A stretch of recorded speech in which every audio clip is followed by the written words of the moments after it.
कभी भी निशा को ऐसा लगता है कि शायद वही पागल है जिसे रिश्तों को निभाने का शौक है, जबकि हर कोई रिश्ते को झटक कर अलग हट जाता है।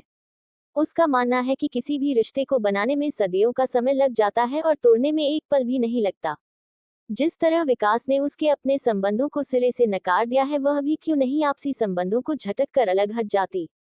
निशा को तरस आता है स्वयं पर कि प्रकृति ने उसकी ही रचना ऐसी क्यों कर दी जो उसके आसपास से मेल नहीं खाती।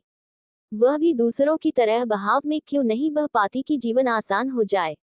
क्या बात है निशा, आज घर नहीं चलना है क्या?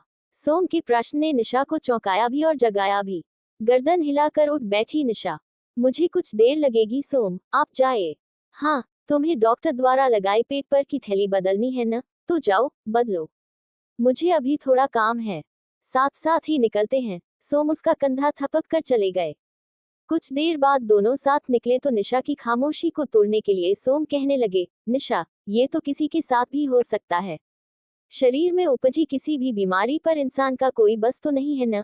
ये तो विज्ञान की बड़ी कृपा है जो तुम जिंदा हो और इस समय मेरे साथ हो। ये जीना भी किस काम का है सोम? ऐसा क्यों सोचती हो? अरे, जीवन तो कुदरत की अमूल्य भेंट है और जब तक हो सके इससे प्यार करो। तरस मत खाओ खुद पर, तुम अपने को देखो। बीमार हुई भी तो इलाज करा पाने में तुम सक्षम थी। एक वह भी तो है जो बिना इलाज ही मर जाते हैं, कम से कम तुम उनसे तो अच्छी हो ना। सोम की बातों का गहरा अर्थ अक्सर निशा को जीवन की ओर मोड़ देता है। आज लगता है किसी और ही चिंता में हो। सोम ने पूछा तो सहसा निशा बोल पड़ी, मौत को बेहद करीब से देखा है इसलिए जीवन यूं खो देना अब मूर्खता लगता है। मेरे दोनों भाई आपस में बात नहीं करते। अनिमा से उन्हें समझाने को कहा तो उसने बुरी तरह झिड़क दिया। वह कहती है कि सड़े हुए रिश्तों में से मात्र बदबू निकलती है। शरीर का जो हिस्सा सड़ जाए उसे तो भी काट दिया जाता है ना। सोम, क्या इतना आसान है नजदीकी रिश्तों को काट कर फेंक देना? विकास मुझसे मिलता नहीं और न ही मेरे बेटे को मुझसे मिलने देता है, तो भी वह मेरा बेटा है। इस सच से तो कोई इनकार नहीं कर सकता न कि मेरे बच्चे में मेरा खून है और वह मेरे ही शरीर से उपजा है। तो कैसे मैं अपना रिश्ता काट दूं? क्या इतना आसान है रिश्ता काट देना? वह मेरे सामने से निकल जाए और मुझे पहचाने भी न तो क्या हाल होगा मेरा, आप जानते हैं ना। मैं जानता हूँ निशा, इसलिए यही चाहता हूँ कि वह कभी तुम्हारे सामने से न गुजरे। मुझे डर है, वह तुम्हें शायद न पहचाने, तुम सह न पाओ, इससे तो अच्छा है न कि वह तुम्हारे सामने कभी न आए। और इसी को कहते हैं सड़ा हुआ रिश्ता सिर्फ बदबू देता है। जो तुम्हें तड़पा दे, तुम्हें रुला दे, वह खुशबू तो नहीं है न। गलत क्या कहा निमा ने, जरा सोचो। क्यों उस रास्ते से गुजरा जाए जहां से मात्र पीड़ा ही मिलने की आशा हो। चुप रह गई निशा। शब्दों के माहिर सोम नपीतुली भाषा में उसे बता गए थे कि उसका बेटा मनु शायद अब उसे न पहचाने। जब निशा ने विकास का घर छोड़ा था तब मनु 2 साल का था। साल भर का ही था मनु जब उसके शरीर में रोग उभर आया था। मल त्यागने में रक्तस्राव होने लगता था। पूरी जांच कराने पर यह सच सामने आया था कि मलाशय का काफी भाग सड़ गया है। ऑपरेशन हुआ। वह बच तो गई मगर कोलोस्टोमी का सहारा लेना पड़ा। एक कृत्रिम रास्ता उसके पेट से निकाला गया जिससे मल बाहर आ सके और प्राकृतिक रास्ता, जख्म पूरी तरह भर जाने तक के लिए बंद कर दिया गया। जख्म पूरी तरह कब तक भरेगा, वह प्राकृतिक रास्ते से मल कब त्याग सकेगी, इसकी कोई भी समय सीमा नहीं थी। अब एक पेटी उसके पेट पर सदा के लिए बंद गई थी जिसके सहारे एक थैली में थोड़ा थोड़ा मल हर समय भरता रहता। दिन में 2-3 बार वह थैली बदल लेती। ऑपरेशन के समय गर्भाशय भी सड़ा पाया गया था जिसका निकालना आवश्यक था। एक ही झटके में निशा आधी अधूरी औरत रह गई थी।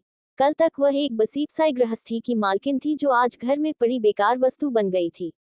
ऑपरेशन के 4 महीने भी नहीं बीते थे कि विकास और उसकी मां का व्यवहार बदलने लगा था। शायद उसका आधा अधूरा शरीर उनकी सहनशीलता से परे था। परिवार आगे नहीं बढ़ पाएगा। एक कारण ये भी था विकास की मां की नाराजगी का। विकास की उम्र के लड़के तो अभी कुंवारे घूम रहे हैं और मेरी बहू ने तो शादी के 2 साल बाद ही सुख के सारे द्वार बंद कर दिए। मेरे बेटे का तो सत्यानाश हो गया। किस जन्म का बदला लिया है निशा ने हमसे? अपनी सास के शब्दों पर निशा हैरान रह जाती थी। उसने क्या बदला लेना था? वह तो खुद मौत के मुंह से निकल कर आई थी। क्या निशा ने चाहा था कि वह आधी अधूरी रह जाए और उसके शरीर के साथ ये थैली सदा के लिए लग जाए? उसका रसोई में जाना भी नकार दिया था विकास ने, ये कहकर कि माँ को घिन आती है तुम्हारे हाथ से, और मुझे भी। थैली उसके शरीर पर थी तो क्या वह अछूत हो गई थी? मल तो हर पल हर मनुष्य के शरीर में होता है, तो क्या सब अछूत हैं? थैली तो उसका शरीर ही है, अब उसी के सहारे तो वह जी रही है। अनपढ़ इंसान की भाषा बोलने लग गया था विकास भी। जीवन भर के लिए विकास ने जो हाथ पकड़ा था वह मुसीबत का जरा सा आवेग भी सह नहीं पाया था। उसी के सामने माँ उसके दूसरे विवाह की चर्चा करने लगी थी। एक दिन उसके सामने कागज बिछा दिए थे विकास ने। सोम भी पास ही थे। एक सोम ही थे जो विकास को समझाना चाहते थे। रहने दीजिए सोम, हमारे रिश्ते में अब सुधार के कोई आसार नजर नहीं आते। मेरा क्या भरोसा कब मरूं या कब बीमारी से नाता छूटे, विकास को क्यों परेशान करूं? वह क्यों मेरी मौत का इंतजार करें? आप बार बार विकास पर जोर मत डालें। और कागज के उस टुकड़े पर उसका उम्र भर का नाता समाप्त हो गया था। अब क्या सोच रही हो निशा? कल डॉक्टर के पास जाना है। कब तक मेरी चिंता करते रहेंगे? जब तक तुम अच्छी नहीं हो जाती। दोस्त हूँ इसलिए तुम्हारे सुखद जीवन तक या शमशान तक जो भी निश्चित हो, अंतिम समय तक मैं तुम्हारा साथ छोड़ना नहीं चाहता। जानते हैं न, विकास क्या क्या कहता है मुझे आपके बारे में। कल भी फोन पर धमका रहा था। उसका क्या है, वह तो बेचारा है, जो स्वयं नहीं जानता कि उसे क्या चाहिए। दूसरी शादी कर ली है, और अब तो दूसरी संतान भी आने वाली है। अब तुम पर उसका भला क्या अधिकार है जो तलाक के बाद भी तुम्हारी चिंता है उसे? मजे की बात तो यह है कि तुम्हारा स्वस्थ हो जाना उसके गले से नीचे नहीं उतर रहा है। सच पूछो तो मुझे विकास पर तरस आने लगा है। मैंने तो अपना सब एक हादसे में खो दिया। जिसे कुदरत की मार समझ मैंने समझौता कर लिया, लेकिन विकास ने तो अपने हाथों से अपना घर जला लिया। कहते कहते न जाने कितना कुछ कह गए सोम। अपना सब कुछ खो देने के बाद जीवन के नए ही अर्थ उनके सामने भी चले आए हैं। दूसरे दिन जांच में और भी सुधार नजर आया। डॉक्टर ने बताया कि इसकी पूरी आशा है कि निशा का एक और छोटा सा ऑपरेशन कर प्राकृतिक मल द्वार खोल दिया जाए और पेट पर लगी थैली से उसको छुटकारा मिल जाए। डॉक्टर के मुंह से ये सुनकर निशा की आंखें झिलमिला उठी थी। देखा, मैंने कहा था न कि एक दिन तुम नाती पोतों के साथ खेलोगी। बस रोते राते निशा इतना ही पूछ पाई थी, खाली गोद में नाती पोते। भरोसा रखो निशा, जीवन कभी ठहरता नहीं, सिर्फ इंसान की सोच ठहर जाती है। आने वाला कल अच्छा होगा, ऐसा सपना तो तुम देख ही सकती हो। निशा पूरी तरह स्वस्थ हो गई। पेट पर बंदी थैली से उसे मुक्ति मिल गई। अब ढीले ढाले कपड़े ही उसका परिधान रह गए थे। उस दिन जब घर लौटने पर सोम ने सुंदर साड़ी भेंट में दी तो उसकी आंखें भर आईं। विकास नहीं आए, जबकि फोन पर मैंने उन्हें बताया था कि मेरा ऑपरेशन होने वाला है। विकास की बेटी हुई है और गायत्री अस्पताल में है। मैंने तुम्हारे बारे में विकास से बात की थी और वह मनु को लाना भी चाहता था। लेकिन माँ नहीं मानी तो मैंने भी यह सोचकर जिद नहीं की कि अस्पताल में बच्चे को लाना वैसे भी स्वास्थ्य की दृष्टि से अच्छा नहीं होता। क्या कहती निशा? विकास का परिवार पूर्ण है तो वह क्यों उसके पास आता? अधूरी तो वह है, शायद इसीलिए सबको जोड़कर या सबसे जुड़कर पूरा होने का प्रयास करती रहती है। निशा की तड़प पल पल देखते रहते सोम। विकास का इंतजार, मनु की चाह। एक माँ के लिए जिंदा संतान को सदा के लिए त्याग देना कितना जानलेवा है। क्यों झूठी आस में जीती हो निशा? सोम बोले, सपने देखना अच्छी बात है, लेकिन इस सच को भी मान लो कि तुम्हारे पास कोई नहीं लौटेगा। एक सुबह सोम की दी हुई साड़ी पहन निशा कार्यालय पहुंची तो सोम की आंखों में मीठी सी चमक उभर आई। कुछ कहा नहीं, लेकिन ऐसा बहुत कुछ था जो बिना कहे ही कह दिया था सोम ने। आज मेरी दिवंगत पत्नी विभा और गुड्डी का जन्मदिन है। आज शाम की चाय मेरे साथ पियोगी? ये बताते समय सोम की आंखें झिलमिला रही थीं। सोम उस शाम निशा को अपने घर ले आए थे। औरत के बिना घर कैसा शमशान सा लगता है, वह साफ देख रही थी। विभा थी तो यही घर कितना सुंदर था। घर में सब है निशा, आज अपने हाथ से कुछ भी बनाकर खिला दो। वी चाय का कप और डबल रोटी के टुकड़े ही सामने थे जिन्हें से एक निशा ने परोस दिया था। सहसा निशा के पेट को देख सोम चौंक से गए। निशा, तुम्हें कोई तकलीफ है क्या? ये कपड़ों पर खून कैसा? सोम के हाथ निशा के शरीर पर थे। पेटी की वजह से पेट पर गहरे घाव बन चुके थे। थैली वाली जगह खून से लथपथ थी। आज आपके साथ आ गई। पेट पर की पट्टी नहीं बदल पाए इसीलिए। आप परेशान न हो, पट्टी बदलने का सामान मेरे बैग में है। मैंने आज साड़ी पहनी है, शायद उसकी वजह से ऐसा हो गया होगा। सोम झट से बैग उठा लाए और मेज पर पलट दिया। पट्टी का पूरा सामान सामने था और साथ थी वही पुरानी पेटी और थैली। सोम अपने हाथों से उसके घाव साफ करने लगे तो वह मना न कर पाए। पहली बार किसी पुरुष के हाथ उसके पेट पर थे। उसके हाथ भी सोम ने हटा दिए थे। ये घाव पेटी की वजह से है सोम, ठीक हो जाएंगे, आप बेकार अपने हाथ गंदे कर रहे हैं। मरहमटी के बाद सोम ने अलमारी से विभा के कपड़े निकाल कर निशा को दिए। वह साड़ी उतार कर सलवार सूट पहनने चली गई। लौट कर आई तो देखा सोम ने दाल चावल बना लिए हैं। हल्के से हंस पड़ी निशा। सोम चुपचाप उसे एकटक निहार रहे थे। निशा को याद आया कि एक दिन विकास ने उसे बंजर जमीन और कंदमूल कहा था। आधी अधूरी पत्नी उसके लिए बेकार वस्तु थी। क्या मुझे शारीरिक भूख नहीं सताती? मैं अपने आप को कब तक मारूं? चीखा था विकास। पता नहीं किस आवेग में सोम ने निशा से यही नितांत व्यक्तिगत प्रश्न पूछ लिया। तब निशा ने विकास के चीख कर कहे वाक्य खुलकर सोम से कह डाले। हालांकि यह सवाल निशा के चेहरे की रंगत बदलने को काफी था। चावल अटक गए उसके हलक में। लपक कर सोम ने निशा को पानी का गिलास थमाया और देर तक उसकी पीठ थपकते रहे। मुझे क्षमा करना निशा, मैं वास्तव में ये जानना चाहता था कि आखिर विकास को तुम्हारे साथ रहने में परेशानी क्या थी। सोम के प्रश्न का उत्तर न सूझा उसे। मैं चलती हूँ सोम, अब आप आराम करें, कहकर उठ पड़ी थी निशा, लेकिन सोम के हाथ सहसा उसे जाने से रोकने को फैल गए। मैं तुम्हारा अपमान नहीं कर रहा हूँ निशा, तुम क्या सोचती हो मैं तमाशा बनाकर बस तुम्हारी व्यक्तिगत जिंदगी का राज जानकर मजा लेना चाहता हूँ। रोने लगी थी निशा। क्या उत्तर दे वह? नहीं सोचा था कि कभी बंद कमरे की सच्चाई उसे किसी बाहर वाले पर भी खोलनी पड़ेगी। निशा, विकास की बातों में कितनी सच्चाई है, मैं ये जानना चाहता हूँ, तुम्हारा मन दुखाना नहीं चाहता। विकास ने मेरे साथ रहकर कभी अपने आप को मारा नहीं था। मेरे घाव और उनसे रिश्ता खून भी कभी उसकी किसी भी इच्छा में बाधक नहीं था। उस शाम के बाद एक सहज निकटता दोनों के बीच उभर आई थी। बिना कुछ कहे कुछ अधिकार अपने और कुछ पराये हो गए थे। दिल्ली चलोगी मेरे साथ? बहन के घर शादी है। वहां आयुर्विज्ञान संस्थान में एक बार फिर तुम्हारी पूरी जांच हो जाएगी और मन भी बहल जाएगा। मैंने आरक्षण करा लिया है, बस तुम्हें हाँ कहनी है। शादी में मैं क्या करूंगी?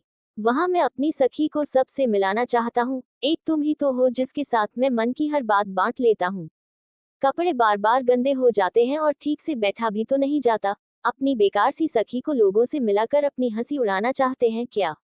उस दिन सोम दिल्ली गए तो एक विचित्र भाव अपने पीछे छोड़ गए। हफ्ते भर की छुट्टी का एहसास देर तक निशा के मानस पटल पर छाया रहा। बहन उनके लिए एक रिश्ता भी सुझा रही थी। हो सकता है वापस लौटे तो पत्नी साथ हो। कितने अकेले हैं सोम, घर बस जाएगा तो अकेले नहीं रहेंगे। हो सकता है उनकी पत्नी से भी उसकी दोस्ती हो जाए या सोम की दोस्ती भी छूट जाए। 2 दिन बीत चुके थे। निशा रात में सोने से पहले पेट का घाव साफ करने के लिए सामान निकाल रही थी। सहसा लगा उसके पीछे कोई है। पलट कर देखा तो सोम खड़े मुस्कुरा रहे थे। हैरानी तो हुई ही, कुछ अजीब सा भी लगा उसे। इतनी रात गए सोम उसके पास। घर की एक चाबी सदा सोम के पास रहती है न, और वह तो अभी आने वाले भी नहीं थे, फिर एकाएक चले कैसे आए? जी नहीं लगा इसलिए जल्दी चला आया। गाड़ी ही देर से पहुंची और सुबह का इंतजार नहीं कर सकता था। मैं पट्टी बदल दूं? मैं बदल लूंगी, आप जाए सोम, और घर की चाबी भी लौटा दीजिए। सोम का चेहरा सफेद पड़ गया, शायद अपमान से। यह क्या हो गया है निशा को? क्या निशा स्वयं को उनके सामीप्य में असुरक्षित मानने लगी है? क्या उन्हें जानवर समझने लगी है? एक सुबह जबरन सोम ने ही पहल कर ली और रास्ता रोक बात करनी चाहिए। निशा, क्या हो गया है तुम्हें? भविष्य में आप खुश रहें उसके लिए हमारी दोस्ती का समाप्त हो जाना ही अच्छा है। सबके लिए खुशी का अर्थ एक जैसा नहीं होता निशा, मैं निभाने में विश्वास रखता हूँ। तभी दफ्तर में एक फोन आया और लोगों ने चर्चा शुरू कर दी कि बांद्रा शाखा के प्रबंधक विकास शर्मा की पत्नी और दोनों बच्चे एक दुर्घटना में चल बसे। सकते में रह गए दोनों। विश्वास नहीं आया सोम को। निशा के पैरों तले जमीन ही खिसकने लगी। वह धम से वहीं बैठ गई। सोम के पास विकास की बहन का फोन नंबर था। वहां पूछताछ की तो पता चला इस घटना को 2 दिन हो गए हैं। भारी कदमों से निशा के पास आए सोम, जो दीवार से टेक लगाए चुपचाप बैठी थी। ऑफिस के सहयोगी आगे पीछे घिर आए थे। हाथ बढ़ाकर सोम ने निशा को पुकारा। बदहवास सी निशा कभी चारों तरफ देखती और कभी सोम के बड़े हुए हाथों को। उसका बच्चा भी चला गया। एक आस थी कि शायद बड़ा होकर वह अपनी माँ से मिलने आएगा। भावावेश में सोम से लिप्त निशा चीख चीख कर रोने लगी। इतने लोगों में एक सोम ही अपने लगे थे उसे। विकास दिल्ली वापस आ चुका था। पता चला तो दोस्ती का हक अदा करने सोम चले गए उसके यहाँ। पता नहीं हमारे ही साथ ऐसा क्यों हो गया, विकास ने उनके गले लग रोते हुए कहा। वक्त की नजाकत देख सोम चुप ही बने रहे। उठने लगे तो विकास ने कह दिया, निशा से कहना कि वह वापस चली आए, मैं उसके पास गया था। फोन भी किया था लेकिन उसने कोई जवाब नहीं दिया। विकास रो रो कर सोम को सुना रहा था। उठ पड़े सोम। क्या कहते? जिस इंसान को अपनी पत्नी का रिश्ता घाव कभी नजर नहीं आया वह अपने घाव के लिए वही मरहम चाहता है जिसे मात्र बेकार कपड़ा समझ फेंक दिया था। निशा तुम्हारी बात मानती है, तुम कहोगे तो इनकार नहीं करेगी सोम, तुम बात करना उससे। वह मुझसे नाराज है, सोम बोले। बात भी नहीं करती मुझसे और फिर मैं कौन हूँ उसका? देखो विकास, तुमने अपना परिवार खोया है इसलिए इस वक्त मैं कुछ कड़वा कहना नहीं चाहता पर क्षमा करना मुझे, मैं तुम्हारी कोई भी मदद नहीं कर सकता। सोम ऑफिस पहुंचे तो पता चला कि निशा ने तबादला करा लिया। कार्यालय में यह बात आग की तरह फैल गई। निशा छुट्टी पर थी इसलिए वही उसका निर्देश लेकर घर पर गए। निर्देश पाकर निशा ने कोई प्रतिक्रिया नहीं दिखाई। तबीयत कैसी है निशा? घाव तो भर गया है ना? पता नहीं सोम, क्या भर गया और क्या छूट गया? धीरे से हाथ पकड़ लिया सोम ने। ठंडी शिला सी लगी उन्हें निशा, मानो जीवन का कोई भी अंश शेष न हो। ठंडे हाथ को दोनों हाथों में कसकर बांध लिया सोम ने और विकास के बारे में क्या बात करे यही सोचने लगे। मैं क्या करूं सोम, कहाँ जाऊं? विकास वापस ले जाने आया था। आज भी उस इंसान से प्यार करती हो तो जरूर लौट जाओ। हूं तो मैं आज भी बन जाओ औरत, आज भी मेरा मूल्य बस वही है न जो 2 साल पहले विकास के लिए था। तब मैं मनु की माँ थी, अब तो माँ भी नहीं रही। क्या मेरे पास नहीं आ सकती तुम? निशा के समूल काया को मजबूत बंधन में बांध सोम ने फिर पूछा। पीछे मुड़कर क्यों देखती हो तुम? अब कौन सा धागा तुम्हें खींच रहा है? किसी तरह सोम के हाथों को निशा ने हटाना चाहा तो टोक दिया सोम ने। क्या नए सिरे से जीवन शुरू नहीं कर सकती हो तुम? सोचती होगी तुम कि माँ नहीं बन सकती और जो माँ बन पाई थी क्या वह काल से बच पाई? संतान का कैसा मोह। मैं भी कभी पिता था, तुम भी कभी माँ थी। विकास तो 2 बच्चों का पिता था। आज हम तीनों खाली हाथ हैं। सोम, आप समझने की कोशिश करें। बस निशा, अब कुछ भी समझना शेष नहीं बचा। सस्नेह निशा का माथा चूम सोम ने पूर्ण आश्वासन की पुष्टि की। देखो, तुम मेरी बच्ची बनना और मैं तुम्हारा बच्चा। हम प्रकृति से टक्कर नहीं ले सकते, हमें उसी में जीना है। तुम मेरी सबसे अच्छी दोस्त हो और मैं तुम्हें खो नहीं सकता। सोम को ऐसा लगा मानो निशा का विरोध कम हो गया है। उसकी आंखें हर्षातिरेक से भर आईं। उसने पूरी ताकत से निशा को अपने आगोश में भींच लिया। कल क्या होगा वह नहीं जानते परंतु आज उन्हें प्रकृति से जो भी मिला है उसे पूरी ईमानदारी और निष्ठा से स्वीकारने और निभाने की हिम्मत उनमें है। आखिर इंसान को उसी में जीना पड़ता है जो भी प्रकृति दे। सच पूछो तो मुझे विकास पर तरस आने लगा है। मैंने तो अपना सब एक हादसे में खो दिया। जिसे कुदरत की मार समझ मैंने समझौता कर लिया लेकिन विकास ने तो अपने हाथों से अपना घर जला लिया। कहते कहते न जाने कितना कुछ कह गए सोम। अपना सब कुछ खो देने के बाद जीवन के नए ही अर्थ उनके सामने भी चले आए हैं। दूसरे दिन जांच में और भी सुधार नजर आया। डॉक्टर ने बताया कि इसकी पूरी आशा है कि निशा का एक और छोटा सा ऑपरेशन कर प्राकृतिक मल द्वार खोल दिया जाए और पेट पर लगी थैली से उसको छुटकारा मिल जाए।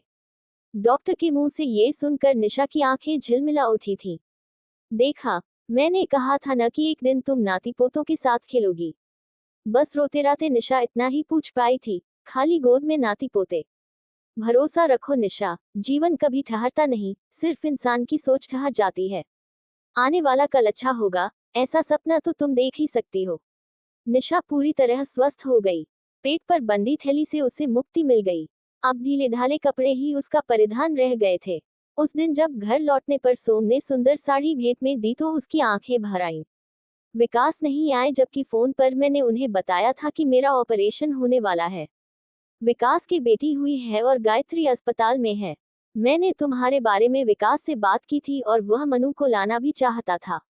लेकिन माँ नहीं मानी तो मैंने भी यह सोचकर जिद नहीं की कि अस्पताल में बच्चे को लाना वैसे भी स्वास्थ्य की दृष्टि से अच्छा नहीं होता। क्या कहती निशा? विकास का परिवार पूर्ण है तो वह क्यों उसके पास आता? अधूरी तो वह है, शायद इसीलिए सबको जोड़कर या सबसे जुड़कर पूरा होने का प्रयास करती रहती है। निशा की तड़प पल पल देखते रहते सोम। विकास का इंतजार, मनु की चाह। एक माँ के लिए जिंदा संतान को सदा के लिए त्याग देना कितना जानलेवा है। क्यों झूठी आस में जीती हो निशा? सोम बोले, सपने देखना अच्छी बात है, लेकिन इस सच को भी मान लो कि तुम्हारे पास कोई नहीं लौटेगा। एक सुबह सोम की दी हुई साड़ी पहन निशा कार्यालय पहुंची तो सोम की आंखों में मीठी सी चमक उभर आई। कुछ कहा नहीं लेकिन ऐसा बहुत कुछ था जो बिना कहे ही कह दिया था सोम ने। आज मेरी दिवंगत पत्नी विभा और गुड्डी का जन्मदिन है। आज शाम की चाय मेरे साथ पियोगी। ये बताते समय सोम की आंखें झिलमिला रही थीं। सोम उस शाम निशा को अपने घर ले आए थे। औरत के बिना घर कैसा शमशान सा लगता है, वह साफ देख रही थी। विभा थी तो यही घर कितना सुंदर था। घर में सब है निशा, आज अपने हाथ से कुछ भी बना कर खिला दो। चाय का कप और डबल रोटी के टुकड़े ही सामने थे जिन्हें सेक निशा ने परोस दिया था। सहसा निशा के पेट को देख सोम चौंक से गए। निशा, तुम्हें कोई तकलीफ है क्या? ये कपड़ों पर खून कैसा? सोम के हाथ निशा के शरीर पर थे। पेटी की वजह से पेट पर गहरे घाव बन चुके थे। थैली वाली जगह खून से लथपथ थी। आज आपके साथ आ गई, पेट पर की पट्टी नहीं बदल पाए इसीलिए। आप परेशान न हो, पट्टी बदलने का सामान मेरे बैग में है। मैंने आज साड़ी पहनी है, शायद उसकी वजह से ऐसा हो गया होगा। सोम झट से बैग उठा लाए और मेज पर पलट दिया। पट्टी का पूरा सामान सामने था और साथ थी वही पुरानी पेटी और थैली। सोम अपने हाथों से उसके घाव साफ करने लगे तो वह मना न कर पाए। पहली बार किसी पुरुष के हाथ उसके पेट पर थे। उसके हाथ भी सोम ने हटा दिए थे। ये घाव पेटी की वजह से है सोम, ठीक हो जाएंगे, आप बेकार अपने हाथ गंदे कर रहे हैं। मरहमती के बाद सोम ने अलमारी से विभा के कपड़े निकाल कर निशा को दिए। वह साड़ी उतार कर सलवार सूट पहनने चली गई। लौटकर आई तो देखा सोम ने दाल चावल बना लिए हैं। हल्के से हंस पड़ी निशा। सोम चुपचाप उसे एकटक निहार रहे थे। निशा को याद आया कि एक दिन विकास ने उसे बंजर जमीन और कंदमूल कहा था। आधी अधूरी पत्नी उसके लिए बेकार वस्तु थी। क्या मुझे शारीरिक भूख नहीं सताती? मैं अपने आप को कब तक मारूं? चीखा था विकास। पता नहीं किस आवेग में सोम ने निशा से यही नितांत व्यक्तिगत प्रश्न पूछ लिया। तब निशा ने विकास के चीख कर कहे वाक्य खुलकर सोम से कह डाले। हालांकि यह सवाल निशा के चेहरे की रंगत बदलने को काफी था। चावल अटक गए उसके हलक में। लपक कर सोम ने निशा को पानी का गिलास थमाया और देर तक उसकी पीठ थपकते रहे। मुझे क्षमा करना निशा, मैं वास्तव में ये जानना चाहता था कि आखिर विकास को तुम्हारे साथ रहने में परेशानी क्या थी। सोम के प्रश्न का उत्तर न सूझा उसे। मैं चलती हूँ सोम, अब आप आराम करें, कहकर उठ पड़ी थी निशा, लेकिन सोम के हाथ सहसा उसे जाने से रोकने को फैल गए। मैं तुम्हारा अपमान नहीं कर रहा हूँ निशा, तुम क्या सोचती हो मैं तमाशा बनाकर बस तुम्हारी व्यक्तिगत जिंदगी का राज जानकर मजा लेना चाहता हूँ। रोने लगी थी निशा। क्या उत्तर दे वह? नहीं सोचा था कि कभी बंद कमरे की सच्चाई उसे किसी बाहर वाले पर भी खोलनी पड़ेगी। निशा, विकास की बातों में कितनी सच्चाई है, मैं ये जानना चाहता हूँ, तुम्हारा मन दुखाना नहीं चाहता। विकास ने मेरे साथ रहकर कभी अपने आप को मारा नहीं था। मेरे घाव और उनसे रिश्ता खून भी कभी उसकी किसी भी इच्छा में बाधक नहीं था। उस शाम के बाद एक सहज निकटता दोनों के बीच उभर आई थी। बिना कुछ कहे कुछ अधिकार अपने और कुछ पराये हो गए थे। दिल्ली चलोगी मेरे साथ? बहन के घर शादी है, वहां आयुर्विज्ञान संस्थान में एक बार फिर तुम्हारी पूरी जांच हो जाएगी और मन भी बहल जाएगा। मैंने आरक्षण करा लिया है, बस तुम्हें हाँ कहनी है। शादी में मैं क्या करूंगी? वहां मैं अपनी सखी को सबसे मिलाना चाहता हूँ। एक तुम ही तो हो जिसके साथ मैं मन की हर बात बांट लेता हूँ। कपड़े बार बार गंदे हो जाते हैं और ठीक से बैठा भी तो नहीं जाता। अपनी बेकार सी सखी को लोगों से मिलाकर अपनी हंसी उड़ाना चाहते हैं क्या? उस दिन सोम दिल्ली गए तो एक विचित्र भाव अपने पीछे छोड़ गए। हफ्ते भर की छुट्टी का एहसास देर तक निशा के मानस पटल पर छाया रहा। बहन उनके लिए एक रिश्ता भी सुझा रही थी। हो सकता है वापस लौटे तो पत्नी साथ हो। कितने अकेले हैं सोम, घर बस जाएगा तो अकेले नहीं रहेंगे। हो सकता है उनकी पत्नी से भी उसकी दोस्ती हो जाए या सोम की दोस्ती भी छूट जाए। 2 दिन बीत चुके थे। निशा रात में सोने से पहले पेट का घाव साफ करने के लिए सामान निकाल रही थी। सहसा लगा उसके पीछे कोई है। पलट कर देखा तो सोम खड़े मुस्कुरा रहे थे। हैरानी तो हुई ही, कुछ अजीब सा भी लगा उसे। इतनी रात गए सोम उसके पास। घर की एक चाबी सदा सोम के पास रहती है न, और वह तो अभी आने वाले भी नहीं थे, फिर एकाएक चले कैसे आए? जी नहीं लगा इसलिए जल्दी चला आया। गाड़ी ही देर से पहुंची और सुबह का इंतजार नहीं कर सकता था। मैं पट्टी बदल दूं? मैं बदल लूंगी, आप जाए सोम, और घर की चाबी भी लौटा दीजिए। सोम का चेहरा सफेद पड़ गया, शायद अपमान से। यह क्या हो गया है निशा को? क्या निशा स्वयं को उनके सामीप्य में असुरक्षित मानने लगी है? क्या उन्हें जानवर समझने लगी है? एक सुबह जबरन सोम ने ही पहल कर ली और रास्ता रोक बात करनी चाहिए। निशा, क्या हो गया है तुम्हें? भविष्य में आप खुश रहें उसके लिए हमारी दोस्ती का समाप्त हो जाना ही अच्छा है। सबके लिए खुशी का अर्थ एक जैसा नहीं होता निशा, मैं निभाने में विश्वास रखता हूँ।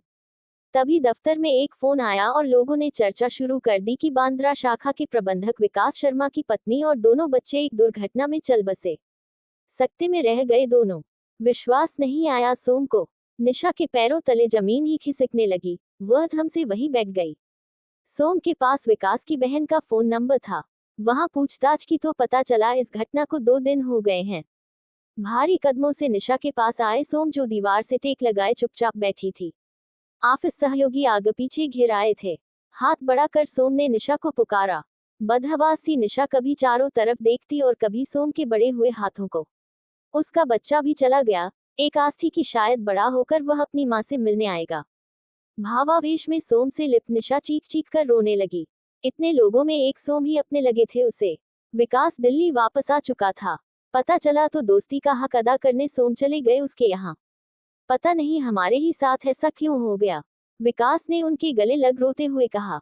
वक्त की नजाकत देख सोम चुप ही बने रहे। उठने लगे तो विकास ने कह दिया, निशा से कहना कि वह वापस चली आए। मैं उसके पास गया था, फोन भी किया था, लेकिन उसने कोई जवाब नहीं दिया। विकास रो रो कर सोम को सुना रहा था।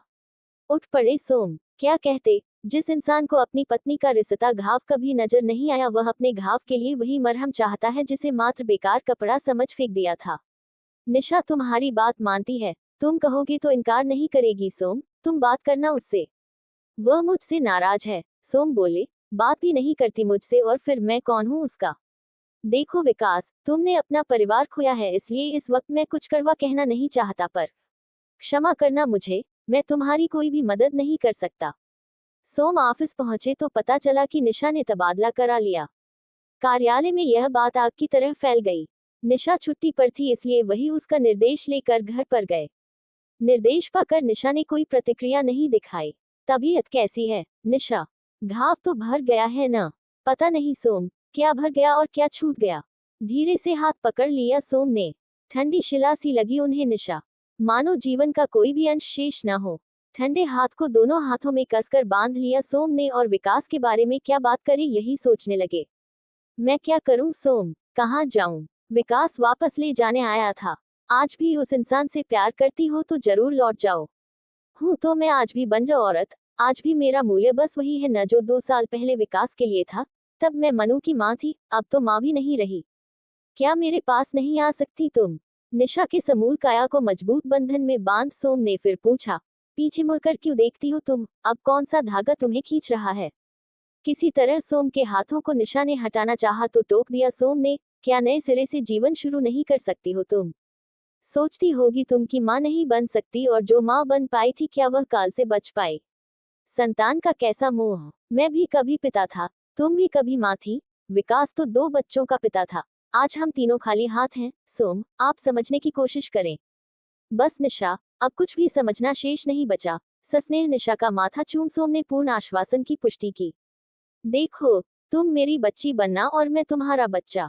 हम प्रकृति से टक्कर नहीं ले सकते, हमें उसी में जीना है। तुम मेरी सबसे अच्छी दोस्त हो और मैं तुम्हें खो नहीं सकता। सोम को ऐसा लगा मानो निशा का विरोध कम हो गया है।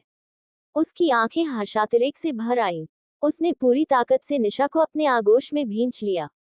कल क्या होगा वह नहीं जानते, परंतु आज उन्हें प्रकृति से जो भी मिला है उसे पूरी ईमानदारी और निष्ठा से स्वीकारने और निभाने की हिम्मत उनमें है। आखिर इंसान को उसी में जीना पड़ता है जो भी प्रकृति दे।